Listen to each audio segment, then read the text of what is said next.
Bagasara medical કોલેજમાં વિદ્યાર્થીનીઓની સુરક્ષાને લઈને ચિંતા। અસામાજિક તત્વોના ત્રાસથી વિદ્યાર્થીનીઓમાં ભયનો માહોલ। રાત્રે કોલેજ પર પથ્થરમારાની ઘટના બાદ વાલીઓ દોડી આવ્યા।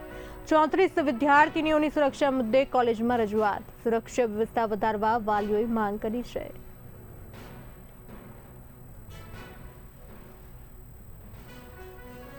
આવું છું। અમારી હોસ્ટેલની અંદર પથ્થરમારો છે, પછી બાઇકનો અવાજ છે, અગાસી ઉપર છે, કોઈનો ચાલવાનો અવાજ છે વગેરે થયો છે। એક વીકથી વાત છે, અત્યાર સુધી કોઈ એક્શન નથી લેવાની અને એવું કહે છે કે વડોદરાની અંદર સ્કૂલ આવે છે, તો એની અંદર સ્કૂલ આવે છે તો હોસ્ટેલે આવે જ છે ને, તો હોસ્ટેલની જવાબદારી અત્યારે કોની છે એ અમને અત્યારે કોઈ સ્પેસિફિક કહેતું નથી। બરાબર છે, પ્રિન્સિપલને કહે તો આગળ જાઓ, અધિક્ષકને તો અધિક્ષકને એમ કહે કે પ્રિન્સિપલને મળો, એવો અત્યાર સુધીનો આ મુદ્દો છે।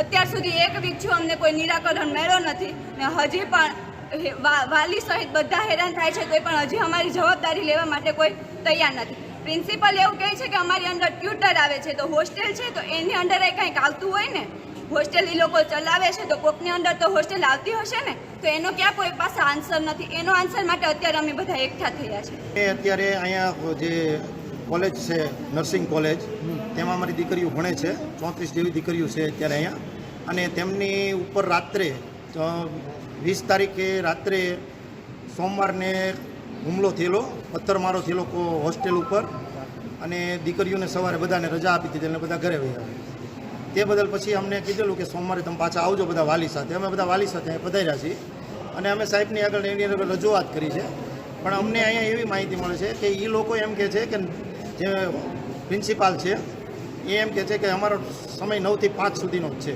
પછીની જવાબદારી મારી ફીટ થતી નથી। તો અમારે અત્યારે આ દીકરીઓ જે 34 દીકરીઓ છે તેને કોના ભરોસે હોસ્ટેલની અંદર છોડીને જાવી, તેની માટે અમે બધા પધાર્યા છીએ। આ બાબતે વહીવટીતંત્ર શું કહેવા માંગે છે? વહીવટીતંત્ર તો એમ કહે છે કે અહીંયા કોઈ છે નહીં, વોચમેન નથી, કોઈ સુવિધા છે નહીં। મહિનાથી અહીંયા ઇન્ચાર્જ પ્રિન્સિપલ તરીકે કાર્યરત છું એએનએમ સ્કૂલ બગસરા ખાતે।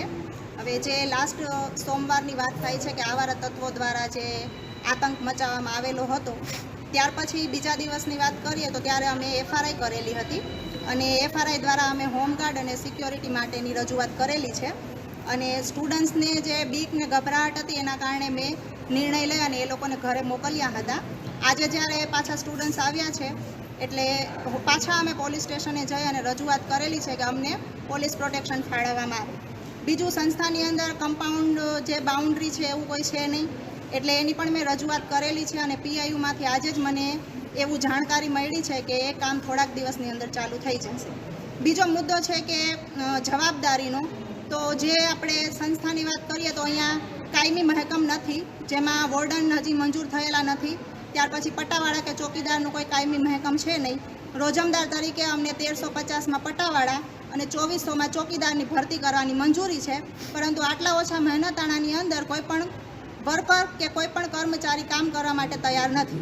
તે બધી રજૂઆત હું જ્યાંથી ઇન્ચાર્જ પ્રિન્સિપલ તરીકે આવેલી છું તે બધી રજૂઆત મેં કરેલી છે કે અહીંયા પટ્ટાવાળા, વોર્ડન, ચોકીદાર એ બધાની ભરતી છે એ કરવામાં આવે। એટલે મારા તરફથી જે કામગીરી કરવાની થતી હોય છે એ મેં કરેલી છે। હવે વાત આવે છે જવાબદારીની, તો પ્રિન્સિપાલ તરીકે 9 થી 5 સુધીની કે મારા જે ફેકલ્ટી છે એ બધા શૈક્ષણિક કાર્ય સાથે સંકળાયેલા છે, તો 9 થી 5 સુધીનું જે એડમિનિસ્ટ્રેશનનું કાર્ય હોય કે બીજું જે વર્ક છે એ મારે કરવાનું થતું હોય છે।